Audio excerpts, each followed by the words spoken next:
The first bodies were easy to ignore. In 19th century Europe, people died everywhere and constantly. Of hunger, of labor, of illness, of cold, of war. Death rattled through cities like machinery, loud enough to drown out questions. A corpse in a lodging house was misfortune. A dead child in a slum was tragedy without mystery. A missing woman was an inconvenience no one had time to trace. Violence did not shock. It blended into the noise of progress. And so the killers learned something crucial. They learned that they did not need to hide, only to belong. They learned that crowds offered better cover than forests, that poverty erased victims more thoroughly than darkness, and that authority preferred certainty to truth. They learned that if death looked ordinary enough, no one would look twice. Europe was modernizing at breathtaking speed, but its understanding of violence lagged behind. Cities expanded faster than laws, railways moved people faster than records, and science struggled to keep pace with brutality. In this gap, between what society could see and what it could understand, predators flourished. This is not a story of monsters lurking outside civilization. It is a story of killers born within it, shaped by industry, protected by anonymity, enabled by misery, excused by power, misunderstood by medicine, and often erased by memory. These crimes were not aberrations interrupting progress. They were its shadows, stretching long across cobbled streets and factory floors. What follows is not merely a history of murder. It is an examination of how Europe learned, slowly, painfully, and at great cost, that progress without awareness creates perfect hiding places, and that the most dangerous violence is not the kind that announces itself, but the kind that learns how to disappear. The 19th century arrived in Europe wearing the confident mask of progress. Steam engines roared where fields once lay quiet. Iron rails cut through countryside and city alike, carrying coal, cotton, bodies, and ideas at unprecedented speed. Gas lights pushed back the night, factories devoured hours, and clocks ruled lives with mechanical precision. To many, this was the dawn of a rational, enlightened age, an era in which science and industry promised order, prosperity, and control over chaos. Yet progress also cast long shadows. As Europe industrialized, it produced something new and dangerous alongside wealth and innovation: anonymity. For the first time in history, vast numbers of people lived among strangers, worked among strangers, and died among strangers. In these crowded cities, identity dissolved into numbers, addresses, and payroll lists. A man could arrive by train, work for a week, lodge under a false name, and vanish without leaving more than a rumor behind. For those inclined toward violence, this anonymity became a cloak. In the countryside, life had once been brutally transparent. Everyone knew who belonged, who didn't, who drank too much, who beat their wife, who was odd.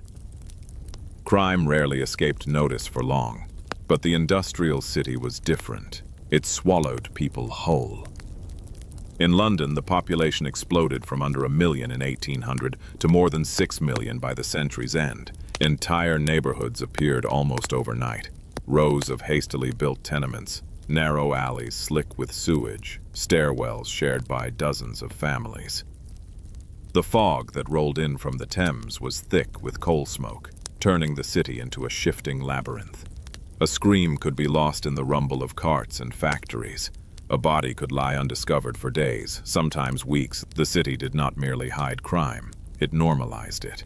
Theft, assault, prostitution, and drunken violence were woven into daily life. Police forces were young, understaffed, and often corrupt. Investigations relied on witnesses who might not know the victim's name, let alone their habits. There were no fingerprints, no DNA, no centralized records. A murderer did not need brilliance to evade justice, only patience and the ability to blend in. Industrialization also shattered traditional rhythms of time and labor. Men, women, and children worked exhausting shifts, often 12 to 16 hours a day. Fatigue dulled attention. Suffering became routine. Death from accidents, disease, or malnutrition was so common that another corpse rarely caused alarm unless it disrupted business or traffic.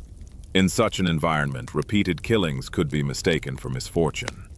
In Paris, the contrast between elegance and desperation was stark. Grand boulevards and glittering cafes stood only streets away from slums where migrants slept 6 to a room. Haussmann's renovations meant to civilize and control the city also displaced thousands, driving them into poorer quarters where oversight was minimal. Here, violence was both visible and invisible, seen in daily brutality, unseen when it followed familiar patterns of misery. What made this era especially fertile ground for serial killers was not merely population density but mobility. Railways allowed people to move faster and farther than ever before. A killer no longer needed to remain bound to one village or neighborhood. He or she could strike, relocate, and strike again under a new name. Borders were porous. Paperwork was inconsistent. A crime in one city rarely communicated with another. Meanwhile, science lagged behind brutality. Medicine could amputate limbs and deliver babies, but it struggled to read the story written on a corpse. Autopsies were inconsistent. Causes of death were often guessed. Poisoning especially thrived in this gap between appearance and reality. Symptoms mimicked illness. Deaths blended into statistics. In crowded districts, no one questioned why a boarder, a spouse, or a child died suddenly. People died all the time. The psychological consequences of industrial life were equally profound. Isolation replaced community. Traditional moral frameworks weakened under economic pressure. Alcohol became a refuge. Violence, once shocking, became mundane. Men returned from factory floors injured, angry, and powerless. Some sought control in the only ways they could. Others learned that pain could be inflicted quietly, repeatedly, without consequence. In Berlin, rapid industrial expansion brought similar patterns.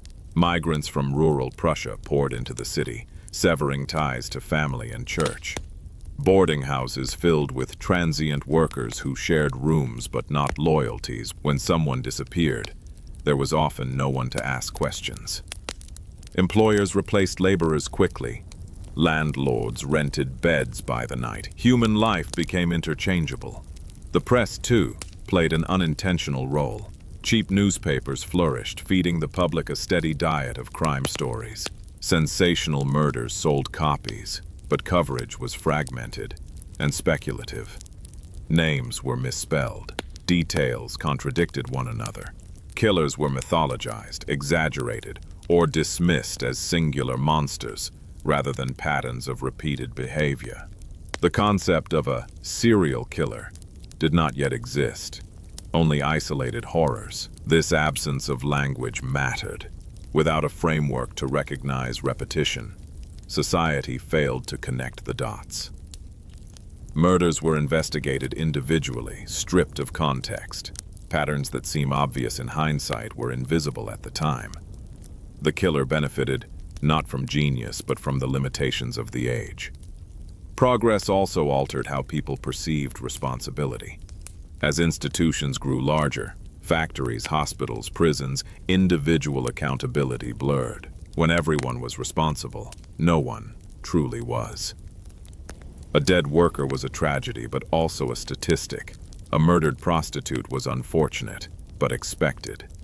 Victims at society's margins vanished most easily, and it was there that many killers hunted. Yet the age of progress was not entirely blind. Slowly, painfully, new systems emerged. Police forces, professional shows. Record-keeping improved. Doctors argued for standardized autopsies. Early criminologists began to ask unsettling questions about motive, compulsion, and repetition. But these developments lagged behind the violence they sought to explain. By the mid-19th century, Europe had unknowingly created the perfect environment for serial murder.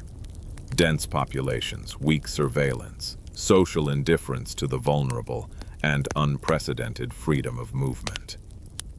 The industrial city did not invent evil, but it hid it, fed it, and taught it how to survive. The killers who emerged from this world were not aberrations in an otherwise orderly system. They were products of its contradictions. Born from progress that advanced machines faster than morality and cities faster than understanding. Their crimes were woven into the fabric of daily life, unnoticed until patterns became too large, too brutal, or too public to ignore. The shadows of the age of progress stretched long, and within them, violence learned to walk unseen. Before fingerprints, before photographs, before forensic science learned to read the silent testimony of the dead, justice in early 19th century Europe rested on fragile foundation. Rumor, confession, witness memory, and fear. Murder was not a puzzle to be solved with certainty. It was a disturbance to be contained. Truth was often less important than restoring order, and the line between justice and vengeance was thin, uneven, and frequently crossed. The cobbled streets of Europe bore witness to this reality. Their stones absorbed blood without preserving its story. Rain washed away evidence. Crowds trampled scenes of violence before authorities arrived. When a body was discovered, the question was not, who did this, but who can we blame quickly enough to quiet public panic? In cities like London, the early 19th century was an age of transition and terror. The city was still policed by watchmen, often elderly, poorly paid men, armed with little more than lanterns and rattles. They patrolled irregularly, dozed in doorways, and avoided confrontation when possible. Criminals knew this. Murderers, especially those who struck at night, operated with near impunity. When violence occurred, investigations were chaotic. There were no secured crime scenes. Neighbors crowded around bodies, touching clothing, turning faces, pocketing belongings. Physicians, if summoned at all, conducted examinations based on outward appearances and superstition. A bruise might be attributed to a fall, a stab wound mistaken for an accident. Poisoning, particularly with arsenic, was notoriously difficult to detect and rarely suspected, unless the accused was already disliked. Public executions were the most visible symbol of justice, but they were often disconnected from certainty. Trials relied heavily on confessions, which were extracted through pressure, isolation, and sometimes outright coercion. A suspect who maintained innocence too stubbornly risked harsher treatment than one who confessed quickly, regardless of guilt. The system rewarded compliance, not truth. Fear ruled the streets as much as the courts. In working-class districts, violence was expected. Drunken brawls, domestic abuse, and sudden deaths were common enough to dull outrage. But when killings appeared patterned, when bodies were found in similar places, in similar states, panic spread rapidly. Without scientific explanation, the public turned to folklore, moral judgment, and scapegoats. In Edinburgh, the early 1800s revealed how fragile justice could be when fear met ignorance. The city's medical schools created demand for cadavers, but legal supply was scarce. Grave robbing flourished, tolerated quietly by authorities who benefited from the trade. This gray zone between legality and crime created opportunities for something far worse. When murders occurred under the guise of medical necessity, they exposed how easily violence could be rationalized and overlooked by institutions eager to look away. Across the Channel, Paris was still reeling from revolution and terror. The justice system had been reshaped by political upheaval, and public trust was thin. Police forces were reorganized, but consistency was elusive. Informants were unreliable. Files were incomplete. A suspect's political beliefs could matter more than physical evidence. In such an environment, murderers learned that chaos was a shield. The poor were especially vulnerable to both violence and accusation. A murdered laborer attracted little attention. A suspected laborer, however, was easily condemned.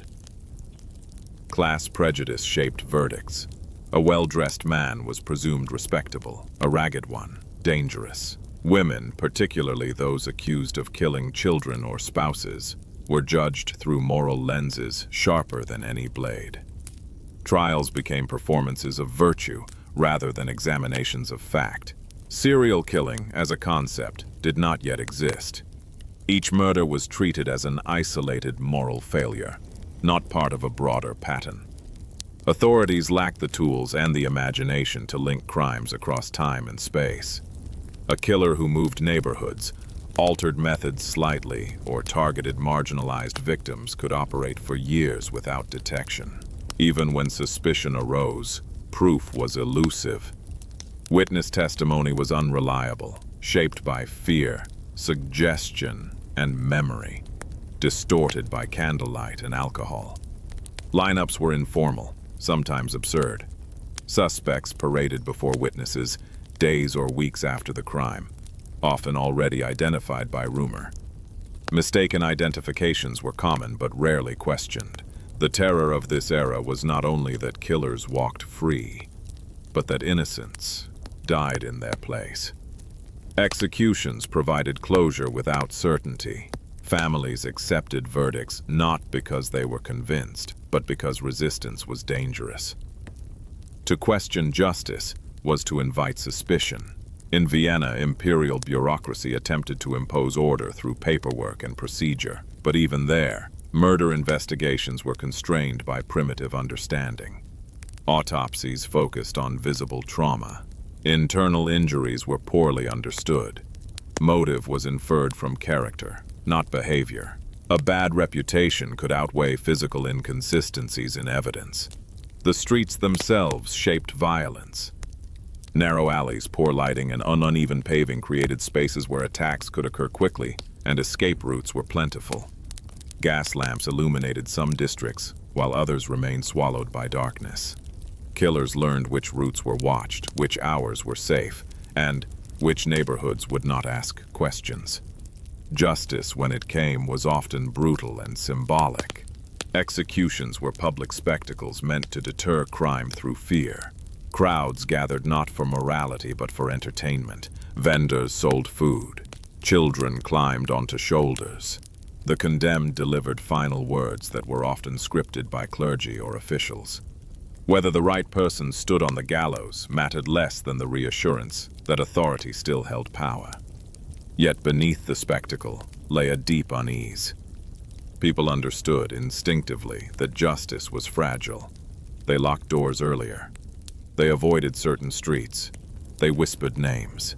The absence of forensic certainty bred paranoia. Anyone could be guilty. Anyone could be next. This was the world in which Europe's earliest serial murderers learned to operate. Not brilliant masterminds, but observers of human weakness. They understood that systems moved slowly, that institutions preferred closure over accuracy, and that society often ignored violence until it threatened the comfortable. The cobbled streets remembered none of this. They bore no records, kept no secrets. Blood soaked in and vanished, leaving behind only rumors, fear, and the uneasy knowledge that progress had not yet learned how to see the truth, written in death. In the age before forensics, murder did not need sophistication. It needed only opportunity and a world not yet equipped to recognize repetition. Europe did not create its killers in laboratories or nightmares. It created them in breadlines, battlefields, overcrowded tenements, and forgotten villages where hunger was a constant companion and violence an ordinary language. Long before psychology named trauma, societies were already cultivating it. Quietly, relentlessly, through poverty, famine, and war. Serial murder did not emerge in isolation. It grew from environments where human life was cheap and suffering was routine. In the early 19th century, misery was not an exception. It was a system. Across vast stretches of Europe, industrial wealth existed beside desperate want. In rural regions, failed harvests meant starvation. In cities, employment was uncertain and wages barely sustained life. Families lived one illness, one injury, one dismissal away from collapse. Children labored alongside adults. Alcohol, numbed hunger and despair. Violence simmered just beneath the surface of daily existence.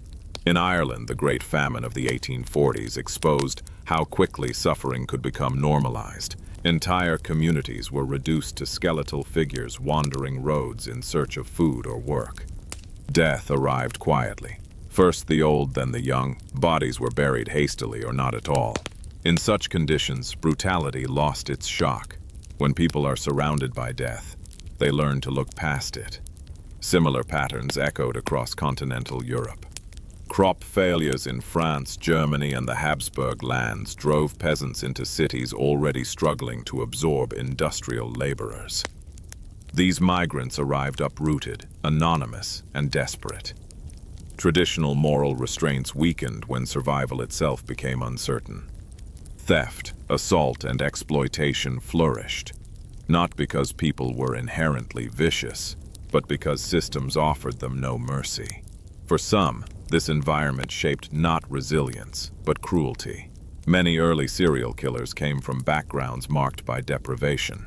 Childhoods were spent amid overcrowding, neglect, and abuse. Hunger was formative. Authority figures were not protectors, but punishers. Factory overseers, landlords, soldiers, police. Violence was learned early, witnessed often, and internalized as a tool rather than an aberration. Industrial slums became breeding grounds for alienation. In cities like Vienna and Berlin, entire districts were composed of transient populations. Migrants, seasonal workers, widows, and the unemployed.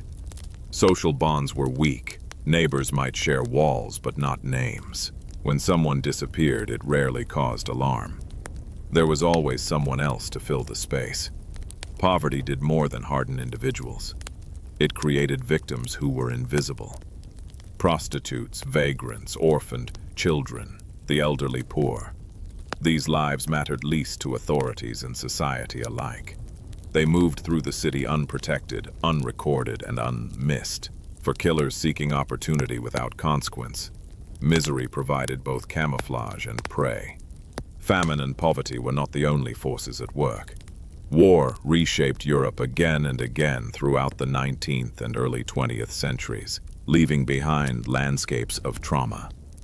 The Napoleonic Wars, revolutions, colonial conflicts, and finally, the catastrophe of the First World War accustomed entire generations to violence on an industrial scale. Soldiers returned home, changed. Many carried injuries that never healed.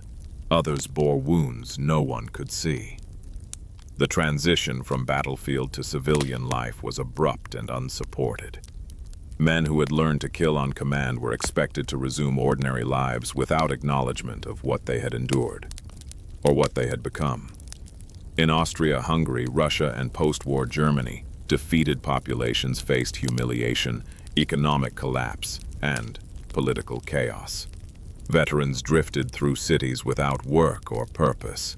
Alcoholism surged. Domestic violence increased. The boundary between sanctioned violence and criminal violence blurred dangerously. War also eroded the value of individual life. When millions could die in trenches or bombardments, a single corpse on a city street felt insignificant by comparison. Authorities, overwhelmed by political instability and economic crisis, struggled to prioritize criminal investigation. Killers, consciously or not, exploited this exhaustion. The psychological effects of misery cannot be overstated. Chronic hunger alters cognition. Constant fear reshapes empathy.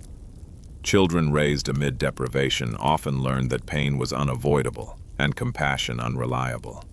For a small number, these lessons twisted into something darker, a desire not merely to survive suffering, but to control it by inflicting it. It is tempting to imagine serial killers as monsters born different from the rest of humanity. But history suggests something more unsettling. Many were shaped by conditions that stripped away dignity, long before they stripped away life.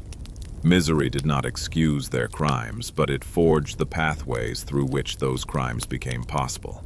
In London, poverty existed alongside imperial wealth. Entire neighborhoods were written off as irredeemable. Social reformers documented overcrowding, disease, and hunger, yet change came slowly. Children grew up witnessing cruelty as routine.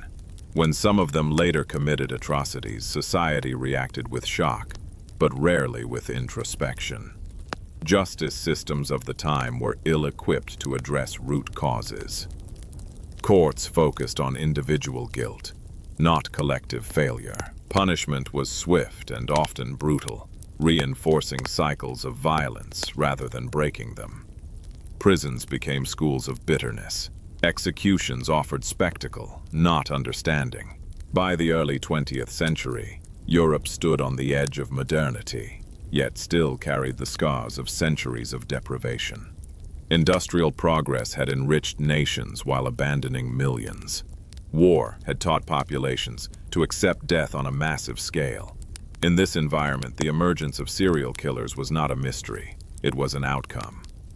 These were not creatures born solely of madness. They were products of neglect, shaped by hunger, hardened by violence, and concealed by societies too overwhelmed to notice patterns until it was too late. Misery did not create monsters in every case, but it created conditions in which monsters could thrive unseen. To understand Europe's early serial killers, one must look beyond individual pathology and into the world that raised them. A world where suffering was ordinary, empathy was scarce, and survival often demanded moral compromise. In such soil, the seeds of repeated violence took root quietly, growing alongside the factories, railways, and armies that defined the age. The monsters of history were not only the men and women who killed, but also the conditions that taught them how easily life could be taken and how rarely it would be mourned. For centuries, Europe comforted itself with a dangerous illusion that evil had a look, a class, a station in life. Monsters, people believed, emerged from the gutters, from the poor, the uneducated, the visibly desperate. Violence was expected from those with nothing to lose. Respectability, wealth, and lineage were assumed to be shields against depravity. History proved otherwise. The early modern and 19th century worlds were rigidly hierarchical. Class was destiny. A person's accent, clothing, and manners determined not only their opportunities but their moral reputation. When murders occurred, suspicion followed predictable paths. Servants were doubted before masters, laborers before landowners, butchers before barons. Evil, society insisted, came from below. Yet some of Europe's most enduring nightmares were born in places of privilege. The aristocracy lived behind stone walls and iron gates, insulated from scrutiny by tradition and power. Their homes were private worlds governed by custom rather than law. Servants depended on their favor. Local officials deferred to their authority. Rumors, no matter how dark, struggled to penetrate the armor of noble reputation. In the late 16th and early 17th centuries, long before the age of forensic justice, the case of Elizabeth Bathory demonstrated how wealth and status could delay, even defy, accountability. Though separated by time from the industrial era, her legend lingered into the 19th century as a cautionary tale. For years, whispers surrounded her estates, missing servant girls, cruelty, screams echoing through corridors. Yet her rank shielded her. Only when her violence threatened political stability did action follow, and even then, punishment was carefully calibrated to preserve noble dignity. This pattern endured. In the 19th century, aristocrats were rarely suspected of serial violence, not because they were incapable of it, but because society could not reconcile brutality with refinement. When noble figures were implicated in crimes, explanations softened their actions. Madness, stress, eccentricity, while commoners received no such generosity.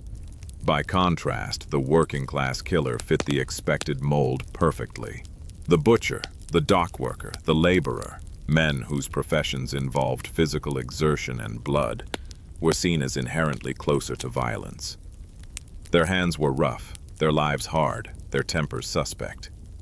When murders occurred in industrial cities, investigators instinctively looked downward. Poverty became proof of guilt. In Paris and London, sensational press coverage reinforced this narrative. Headlines described killers as brutes, savages, beasts lurking in slums. Illustrations exaggerated features, transforming suspects into caricatures of moral decay. Readers were reassured, this is not one of us.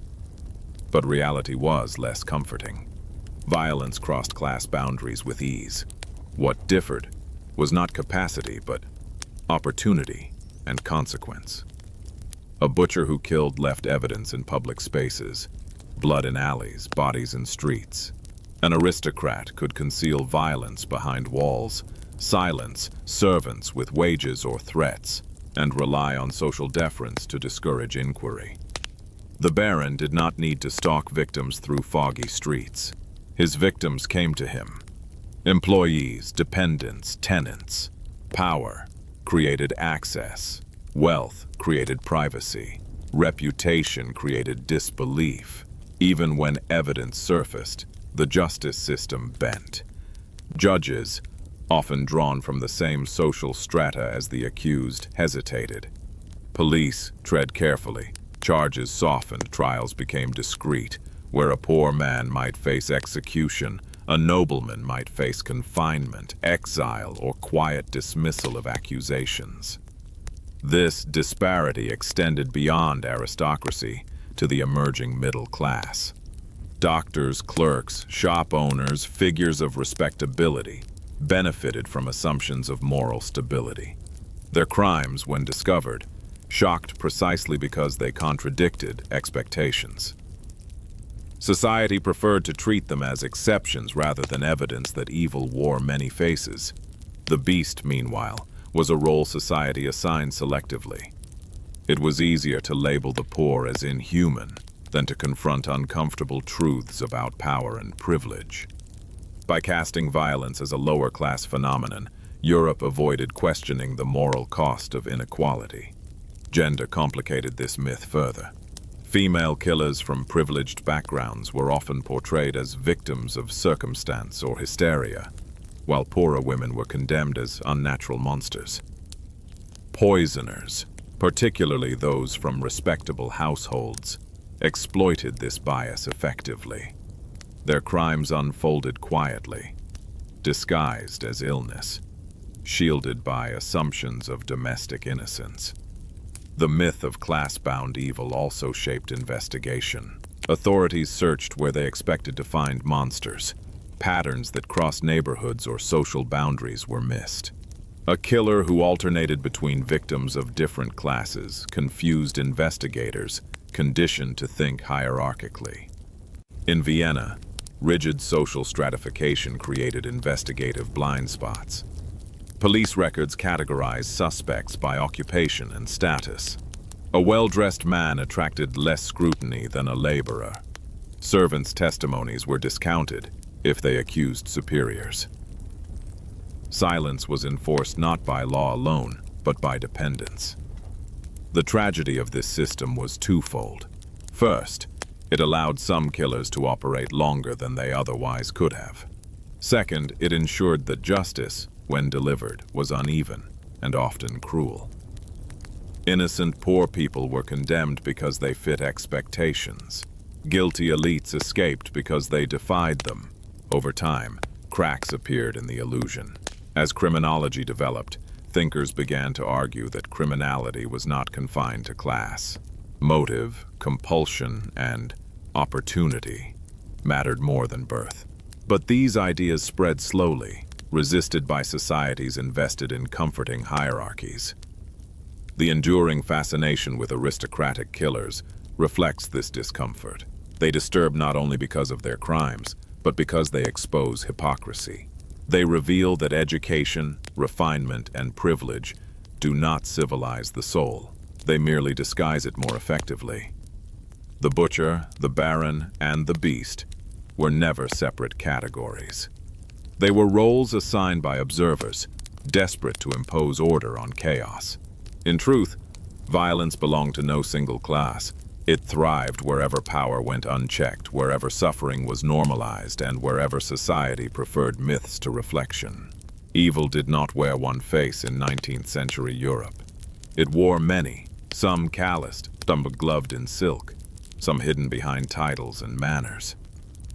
The greatest danger lay not in recognizing monsters among the poor, but in failing to see them where society least expected them. In believing that evil lived only below, Europe allowed it to flourish above and beside, until blood on cobbled streets and behind castle walls told the same uncomfortable story. History has long insisted that violence is loud, visible, and masculine. The image of the killer, knife raised, bloodied hands exposed, has been coded male for centuries. Women, by contrast, were cast as nurturers, caretakers, preservers of life. This belief was not merely cultural, it was institutional. Courts, doctors, and police were shaped by it. And within that blind spot, some of the deadliest killers in European history learned to operate quietly, patiently, and almost invisibly. Women who killed did so in silence, not always because they wished to hide, but because society refused to listen. In the 19th and early 20th centuries, female serial murder rarely fit the expectations of investigators. These crimes did not unfold in alleyways or taverns. They occurred in kitchens, nurseries, sick rooms, and boarding houses. Death came slowly, often politely, disguised as illness or misfortune. Victims were buried without suspicion, their passing absorbed into the daily toll of disease and poverty. Poison was the weapon of choice, not out of inherent deceitfulness, but out of access and plausibility. Women prepared food. Women administered medicine. Women cared for the sick and the very young. When someone deteriorated under their watch, no one asked why. They asked what the illness was called. Arsenic, laudanum, mercury, and other substances were widely available in 19th century Europe. They were sold as rat poison, cosmetics, medicines, and household cleaners. Symptoms mimicked cholera, tuberculosis, gastric illness, diseases that ravaged populations regularly. Doctors rarely tested for toxins. Autopsies, if performed at all, focused on visible trauma, not chemical traces. In Paris, sudden deaths among infants were tragically common. Overcrowding, malnutrition, and contaminated water created mortality rates that numbed public concern. When a baby died, grief was private, and inquiry minimal. This environment proved especially dangerous, as it allowed repeated infant deaths to vanish into statistics. Infanticide occupied a grim place in European history, shaped by desperation rather than pathology in many cases. Unmarried mothers faced social ruin. Poor families faced starvation. In some regions, women were driven to kill newborns as a last, horrifying act of survival. But among these tragedies were darker patterns. Women who killed multiple infants over time, exploiting social indifference, and the assumption that maternal instinct was universal and unbreakable. Midwives and caregivers occupied positions of profound trust. In rural villages and urban slums alike, they moved between households, present at birth and death. When misfortune followed them, it was attributed to bad luck, not malice. To accuse such a woman was to accuse the community itself of misplaced faith. In Vienna, bureaucratic record-keeping slowly improved during the 19th century, but patterns of female-led death still went unnoticed. Infant mortality was documented but not analyzed behaviorally. Death certificates listed causes without questioning frequency. Repetition, the hallmark of serial murder, remained invisible without a conceptual framework to recognize it. Female killers also benefited from assumptions about motive. Men were thought to kill for pleasure, rage, or domination. Women, when violent at all, were believed to act from emotion, jealousy, fear, desperation. This belief softened suspicion. A grieving wife was pitied, a devoted nurse was praised. The idea that a woman might kill repeatedly without visible passion, unsettled deeply held beliefs about femininity. This discomfort shaped justice. When women were accused, courts searched for explanations that preserved gender norms. Insanity, hysteria, moral weakness. Responsibility was diffused. Punishments were sometimes lighter, sometimes delayed. But investigations were often inadequate from the start. Silence also surrounded victims. Many were those society valued least. Infants, the elderly, the chronically ill, unwanted spouses. These deaths did not disrupt productivity or public order. They did not provoke riots or headlines. They occurred behind closed doors where violence could masquerade as care. In London, the Victorian ideal of domesticity further shielded female killers. The home was considered a moral sanctuary, beyond the reach of suspicion. Police hesitated to intrude. Neighbors minded their own affairs. Respectability functioned as a barrier more effective than any locked door. Some women killed for profit.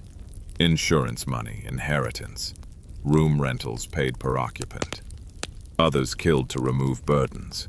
Sick relatives demanding infants, dependent spouses. A few appeared driven by compulsion rather than circumstance. But regardless of motive, their success depended on a shared condition: society's refusal to imagine them as predators. Medical professionals were complicit, though often unknowingly. Doctors trusted female caregivers' reports of symptoms. They accepted explanations offered by wives and nurses. When deaths accumulated, they blamed epidemics, weak constitutions, or fate. The idea that the caregiver was the cause required a leap that many could not, or would not, make. When female serial killers were finally uncovered, the reaction was one of disbelief rather than clarity. Newspapers framed them as aberrations, monsters in disguise, exceptions that proved the rule. Their stories fascinated precisely because they violated expectations, allowing society to preserve its myths by treating each case as unique. Yet these women were not anomalies. They were products of a system that equated femininity with harmlessness and care with virtue. Their crimes exploited gaps in medicine, law, and cultural imagination.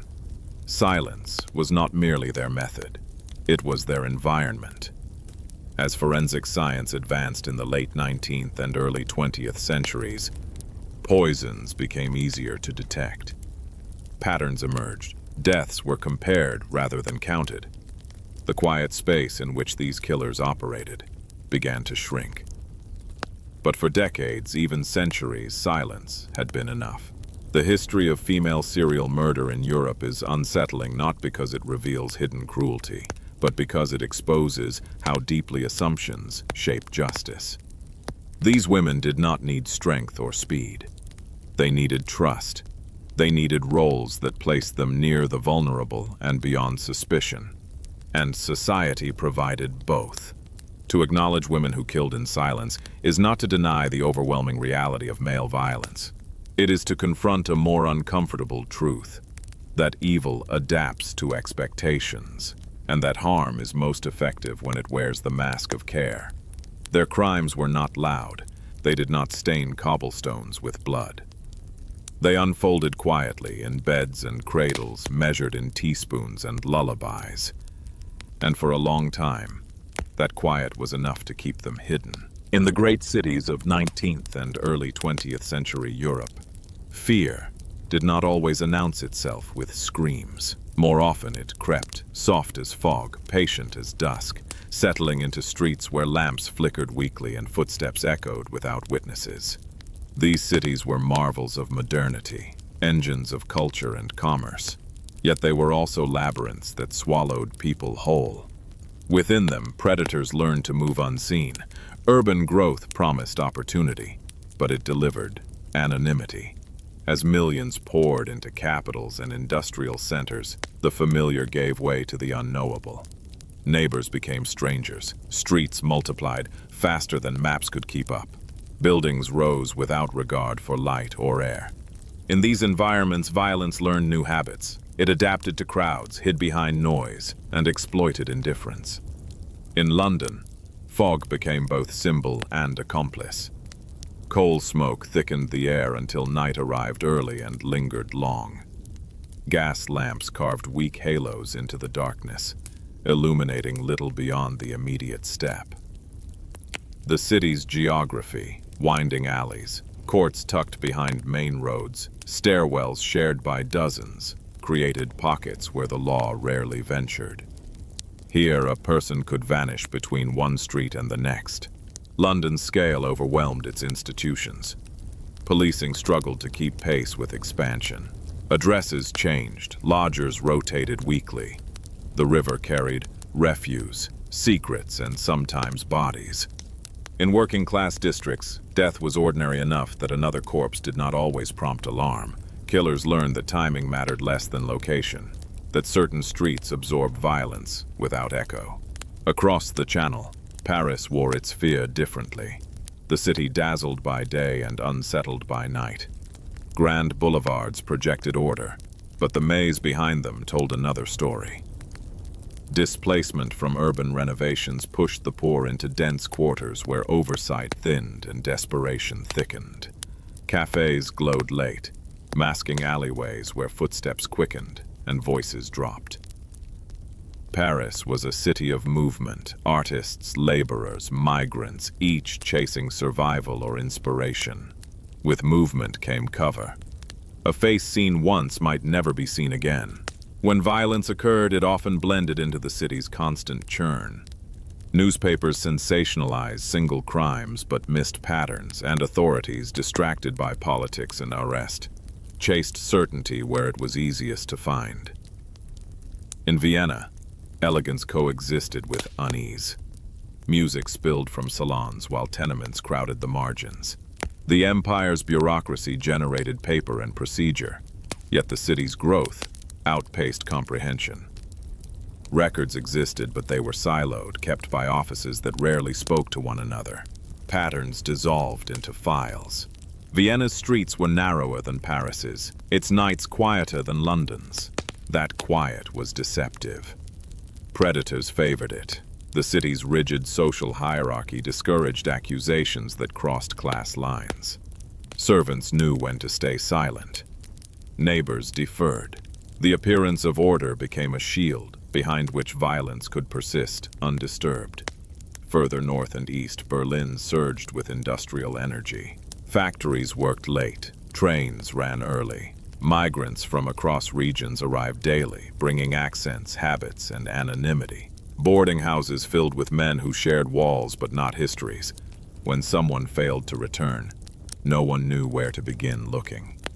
Berlin's modernity created blind spots. Speed replaced scrutiny. Employers replaced workers without questions. Streets were busy enough to ensure witnesses, yet crowded enough to ensure none truly saw. Violence here did not require isolation. It required confidence that no one would intervene. Fog, literal and figurative, was the great equalizer across these cities. It softened edges and erased details. It blurred faces and distances. In its presence, fear became ambient, a low hum rather than a spike. People adjusted. They took shortcuts. They accepted risk. Predators counted on this normalization. Urban architecture itself shaped crime. Long corridors of housing funneled movement. Courtyards hid entrances, shared staircases multiplied access points. A killer needed only to understand flow, when factories released workers, when taverns emptied, when trams stopped running. The city taught those who watched closely. Institutions struggled to adapt. Early police forces were reactive, not predictive. They responded to scenes already disturbed by crowds. Evidence vanished beneath curiosity and chaos. Communication between districts was slow, sometimes non-existent. A predator who crossed a river or a boundary might as well have crossed into another world. Public fear, when it surfaced, was fickle. It flared around singular horrors and then faded. The idea that a city itself could enable repeated violence was unsettling, even insulting. Pride in urban progress resisted such notions. Better to blame an individual monster than confront structural blindness. Media amplified this cycle. Sensational headlines sold fear without understanding. Illustrations dramatized brutality but isolated it. Readers were reassured that danger had a face and a name. Meanwhile, patterns slipped through gaps between stories, between neighborhoods, between jurisdictions. Victims were often those least anchored to place: the poor, the transient, the marginalized. Cities offered them survival, but little protection. Their movements were irregular, their absences unremarked. Predators learned that invisibility was not the absence of sight, but the absence of concern. As the decades passed, incremental changes narrowed the shadows. Better lighting pushed back darkness. Record-keeping improved. New ideas about criminal behavior encouraged authorities to look for repetition rather than coincidence. But cities remained vast and fear remained adaptable.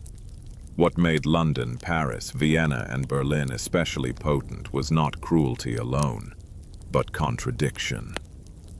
They were places of enlightenment and exploitation, of art and anonymity.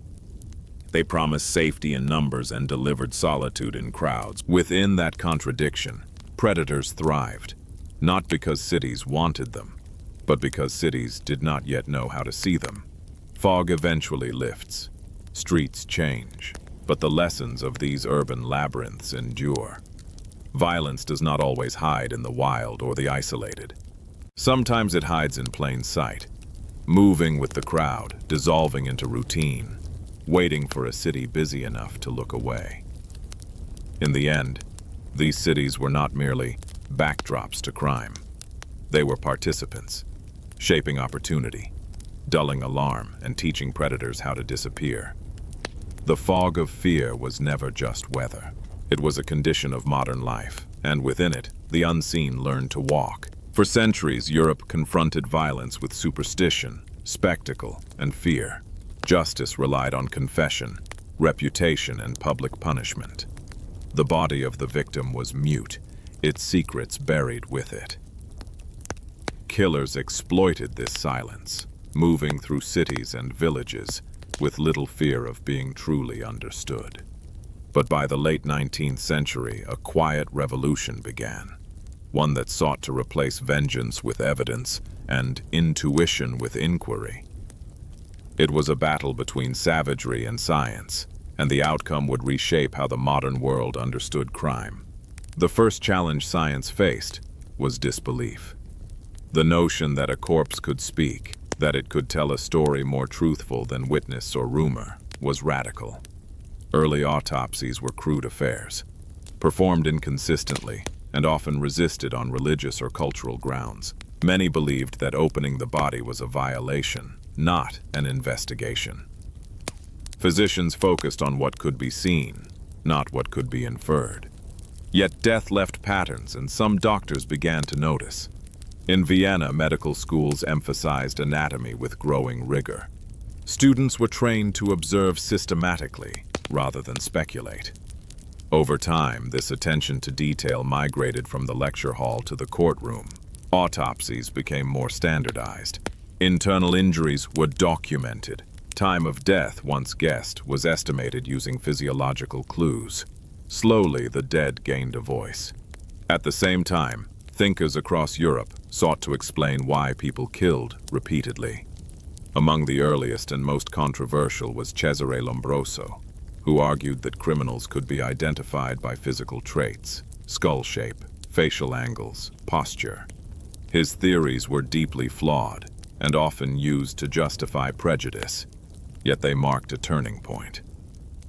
Crime was no longer seen purely as moral failure. It became a subject of study. This shift mattered.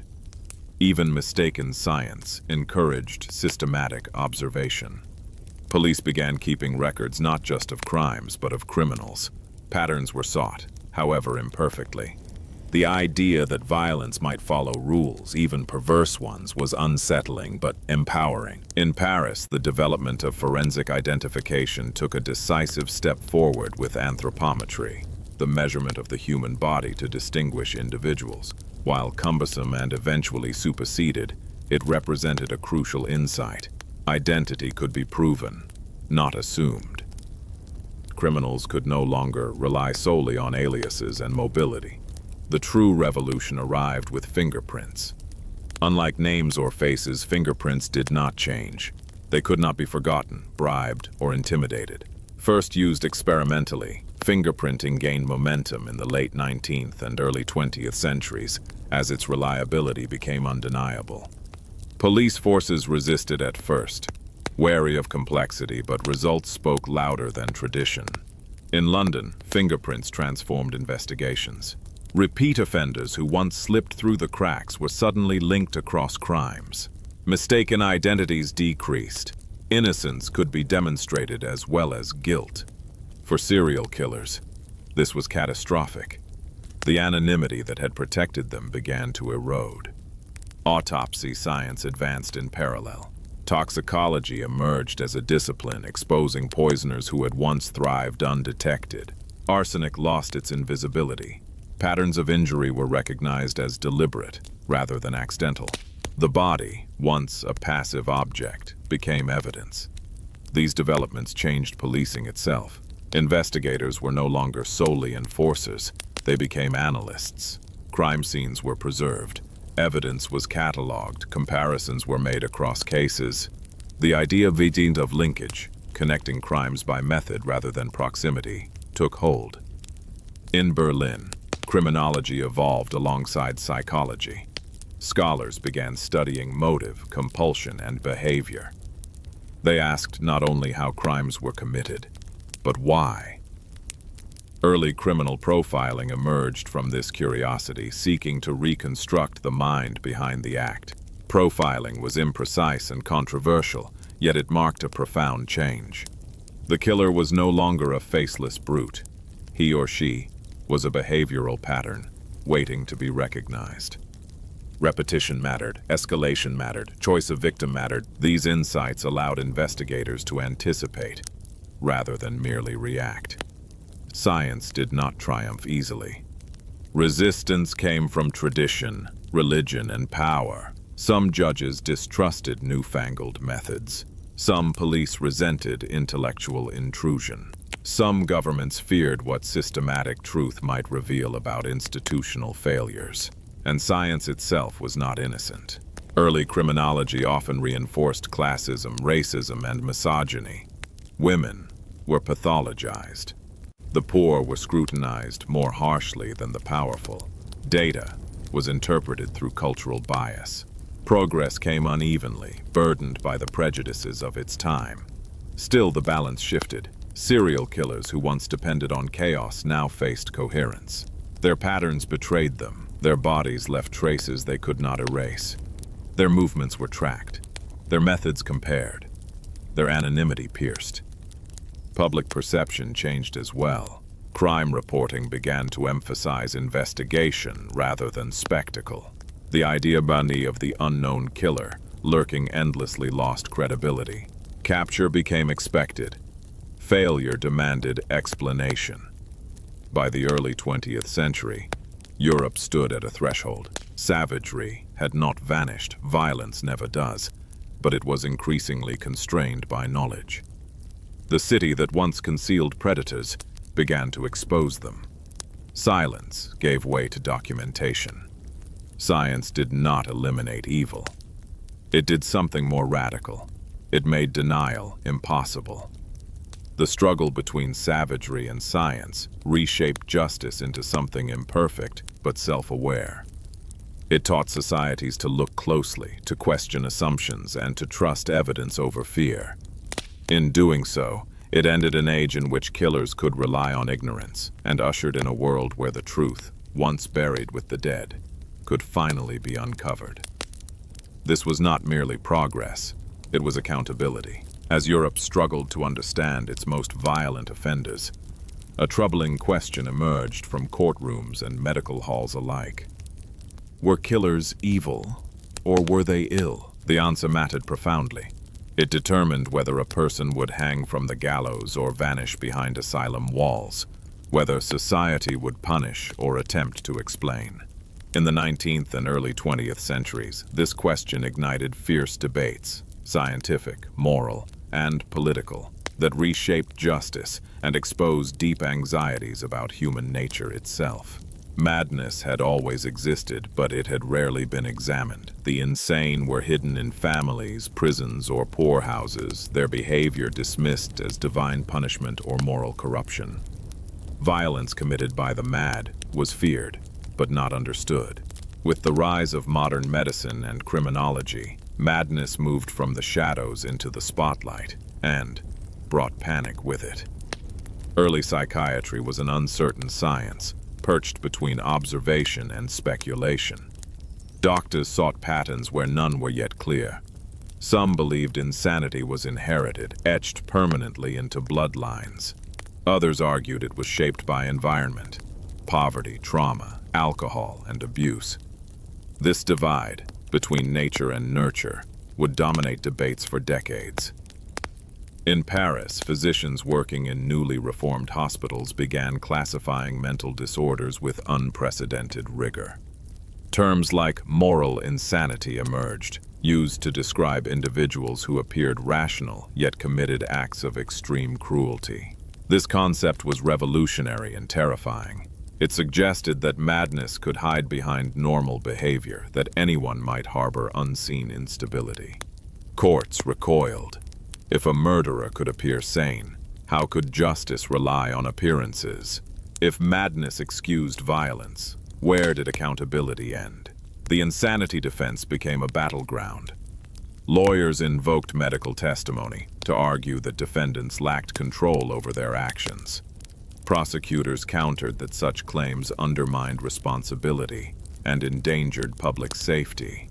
Judges, often untrained in medical reasoning, struggled to arbitrate between competing authorities. In London, high-profile trials intensified public anxiety. Newspapers debated whether insanity defenses were loopholes for the wealthy and educated. Working-class defendants were rarely afforded sympathetic diagnoses. Their violence was framed as moral failure rather than illness. Once again, class-shaped interpretation. Asylums multiplied in response to these tensions. Intended as humane alternatives to prisons, they promised treatment, order, and safety. In reality, many became warehouses for the unwanted. Overcrowding, underfunding, and crude therapies plagued institutions across Europe. Patients were restrained, isolated, or subjected to experimental treatments with little oversight. In Vienna, the late 19th century witnessed both innovation and excess. Advances in psychology coexisted with pseudosciences like phrenology, which claimed to read criminal tendencies from skull shapes. These theories reassured society by offering visible markers of danger, but they also reinforced prejudice and fear. Moral panic flourished in this environment. If criminal madness was contagious, hereditary, or hidden, then society itself was at risk. Reformers called for surveillance and segregation. Politicians spoke of degeneracy. Families concealed afflicted relatives to avoid stigma. The line between treatment and control blurred dangerously. Serial killers, when caught, became symbols in this debate. Were they irredeemable beasts or tragic products of broken minds? Each case reignited arguments about responsibility. Some experts emphasized childhood trauma, war experience, or deprivation. Others insisted on innate abnormality. Consensus proved elusive. In Berlin, psychiatric criminology gained institutional footing. Scholars studied offenders longitudinally, tracking behavior over time. Patterns emerged: escalation, compulsion, repetition. These findings suggested that some killers were driven by internal forces beyond simple choice, but acknowledging this unsettled legal foundations built on free will. Public reaction oscillated between fascination and fear. Newspapers sensationalized diagnoses. Mad killers became characters in popular imagination, reinforcing the belief that madness was synonymous with violence, despite evidence to the contrary. Most mentally ill individuals were far more likely to be victims than perpetrators. But nuance rarely sold papers. Medicine itself was divided. Some physicians advocated rehabilitation and understanding. Others supported permanent confinement, arguing that society must be protected at all costs. Treatment success was limited, and failures were highly visible. Each violent act committed by a released patient fueled backlash and tightened controls. By the early 20th century, the debate intensified under the weight of war. Millions returned traumatized, exhibiting symptoms once labeled hysteria or cowardice. The idea that environment could break the mind gained credibility. Yet this acknowledgement coexisted uneasily with renewed fears of instability and social decay. The question of nature versus nurture remained unresolved, but it reshaped institutions. Courts became more cautious. Asylums became more regulated. Psychiatry gained authority, even as it struggled with its own limitations. What this era revealed most clearly was society's discomfort with ambiguity. Evil that could be named and punished was reassuring. Madness that blurred intention was not. The insanity defense exposed uncomfortable truths. That violence might emerge without clear motive, that suffering could warp behavior, and that justice was not as simple as punishment. Madness, medicine, and moral panic formed a volatile triangle. Each fed the other. Fear drove policy. Policy shaped diagnosis. Diagnosis reinforced fear.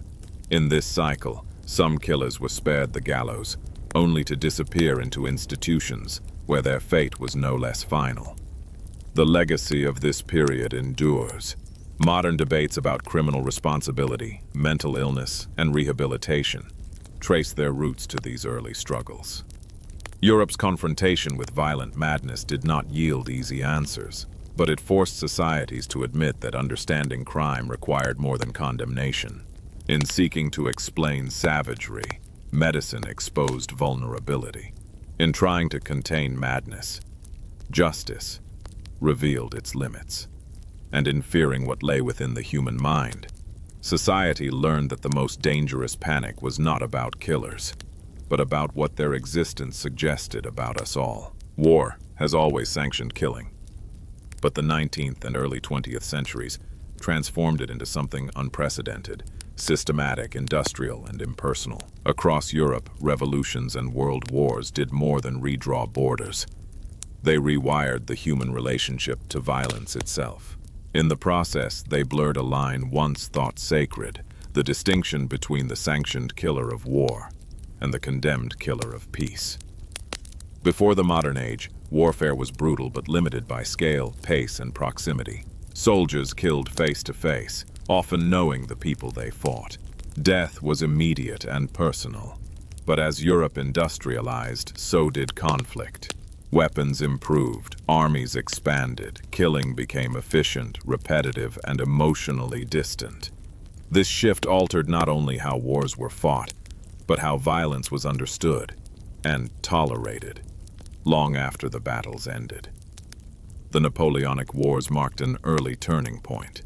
Mass conscription drew ordinary men into prolonged violence. For the first time, entire populations were mobilized, trained, and disciplined to kill on command. Soldiers learned that obedience outweighed conscience, that hesitation endangered comrades, and that survival depended on suppressing empathy.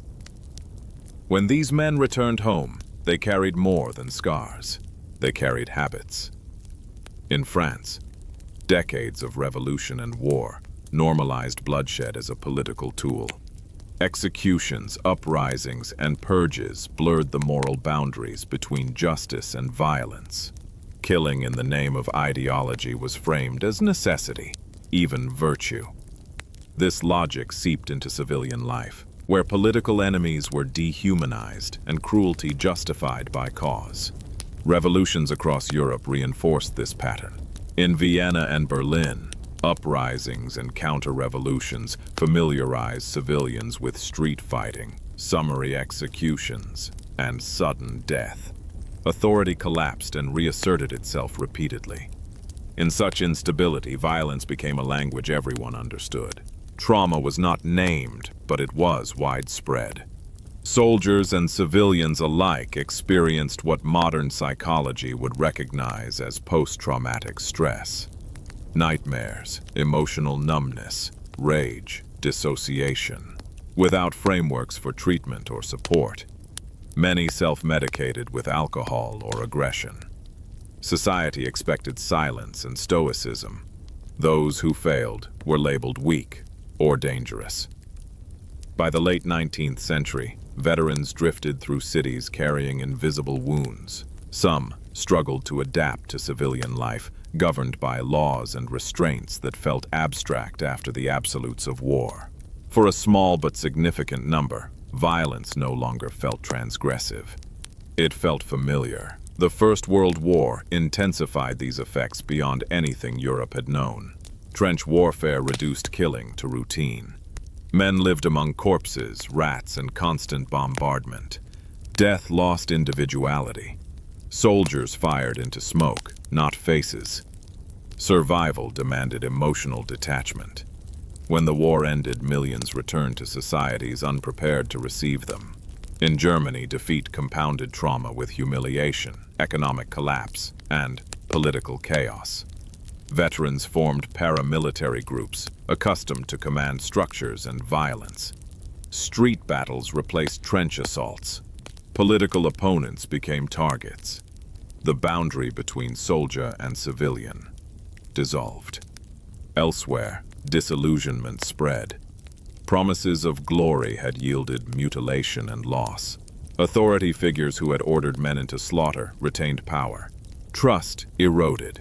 Violence, once framed as duty, now felt pointless, but no less ingrained. Serial violence thrived in this moral vacuum. Some killers emerged directly from war, their crimes echoing battlefield behaviors. Repetition, escalation, lack of empathy. Others were shaped indirectly, raised amid post-war instability, absorbing the lesson that life was fragile and expendable. Institutions struggled to respond. Police forces were overwhelmed by unrest. Courts hesitated to condemn veterans harshly, recognizing their service even as they feared its consequences. Insanity defenses appeared more frequently, yet treatment options remained crude. Sympathy and suspicion existed side by side. Media narratives complicated matters further. Soldiers were celebrated as heroes even when violent. Criminals were demonized as aberrations. When these categories overlapped, society hesitated. Was a killer a monster or a casualty of war? In London, veterans blended into the urban mass, their pasts invisible. Some found stability, others drifted. The same anonymity that once protected peacetime killers now sheltered men trained to kill efficiently. Violence did not announce itself as foreign. It arrived wearing uniforms that had once been praised. War also reshaped victimhood. Civilian deaths during bombardments normalized collateral damage. The idea that innocents might die as an unfortunate necessity seeped into moral reasoning. When violence occurred in peacetime, outrage competed with resignation. The normalization of violence did not mean universal brutality. Most veterans did not become killers. Most traumatized individuals sought peace, not destruction. But war expanded the range of what society considered conceivable and acceptable. It lowered thresholds. It taught that killing could be justified, repeated, and rewarded under the right conditions. By the early 20th century, Europe faced an unsettling truth. The same skills and suppressions that made effective soldiers could, in rare cases, produce effective predators.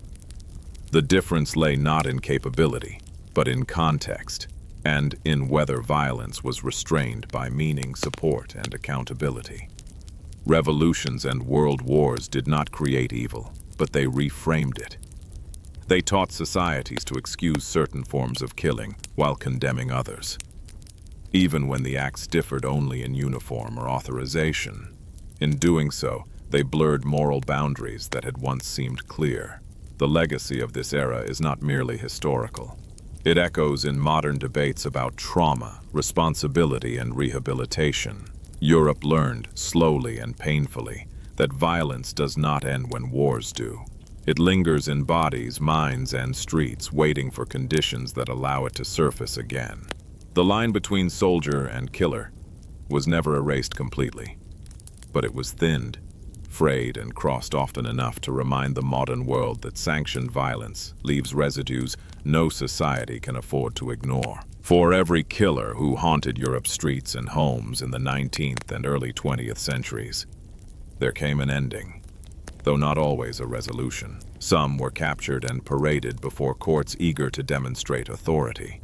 Some met swift execution, their deaths meant to reassure a frightened public.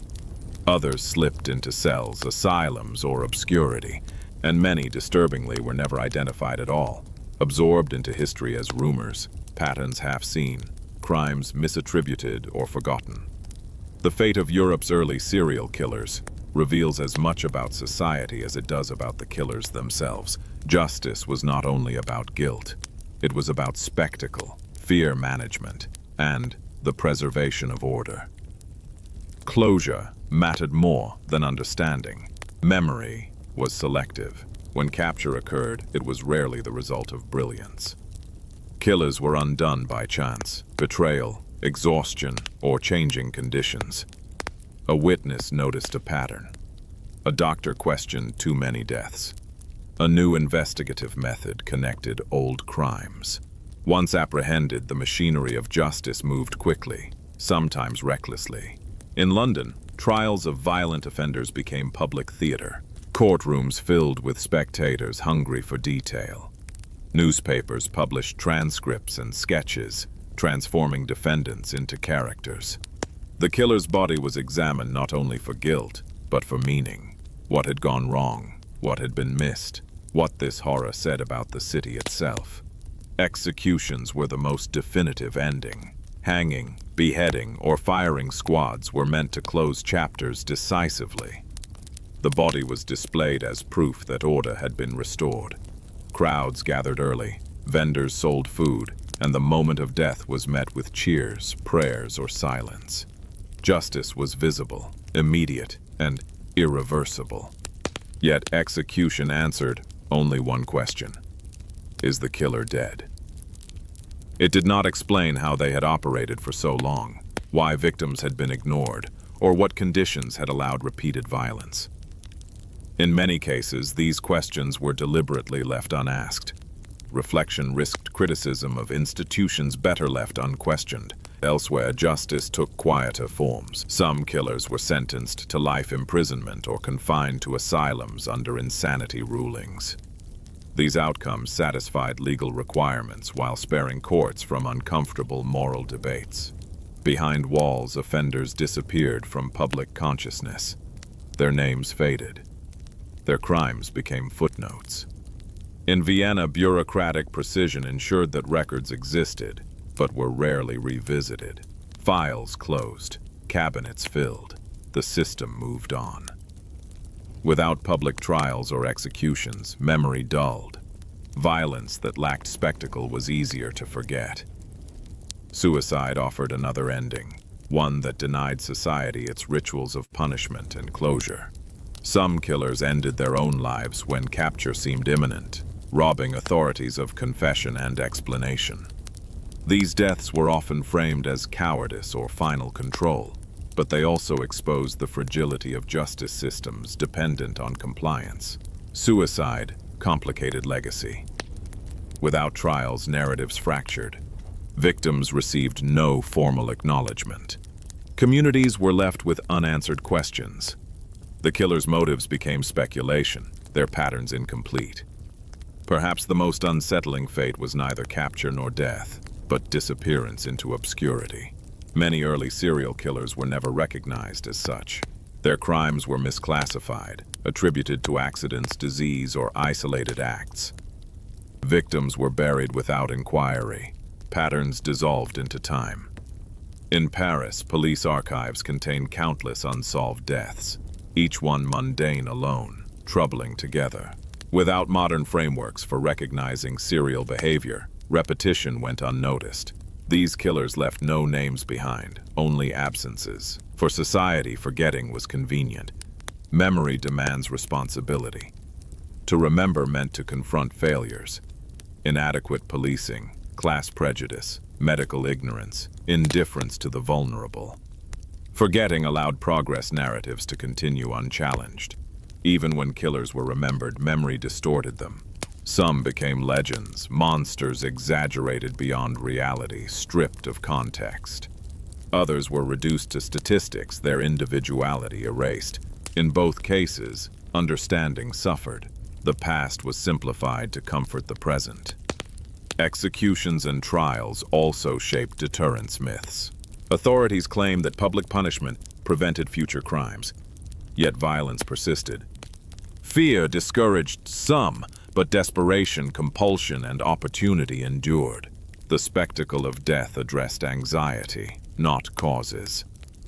The legacy of Europe's early serial killers is therefore fragmented. It exists in legal reforms prompted by failure, in forensic advances driven by mistakes, in social awareness sharpened by horror. It also exists in silence, in victims unnamed, cases unresolved, patterns lost. By the early 20th century, changes were undeniable. Fingerprinting, improved autopsies, and behavioral analysis narrowed the spaces in which killers could hide. Trials became more evidence-driven. Executions became less public, then less frequent. The state shifted from spectacle to procedure. Yet, progress carried its own risk. Distance. As justice grew more bureaucratic, memory became archival rather than communal. Crimes were processed efficiently, and forgotten efficiently too. What endures is not the killers themselves, but what they revealed. They exposed blind spots in society's assumptions about class, gender, sanity, and safety. They demonstrated how violence thrives where life is undervalued. They forced uncomfortable recognition that progress does not eliminate cruelty. It rearranges it.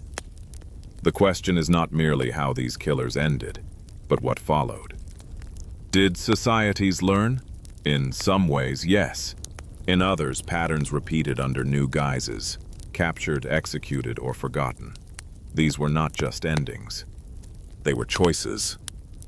Choices about what to confront, what to hide, and what to remember. Europe's early serial killers left behind more than bodies. They left behind a challenge that remains unresolved, whether justice is satisfied by closure alone, or whether true reckoning requires memory, understanding, and responsibility. In the end, the most dangerous legacy was not the killers who were punished, but the ones whose crimes vanished quietly into history, leaving behind no lessons at all. Please subscribe the channel and press the bell button to get more interesting stories.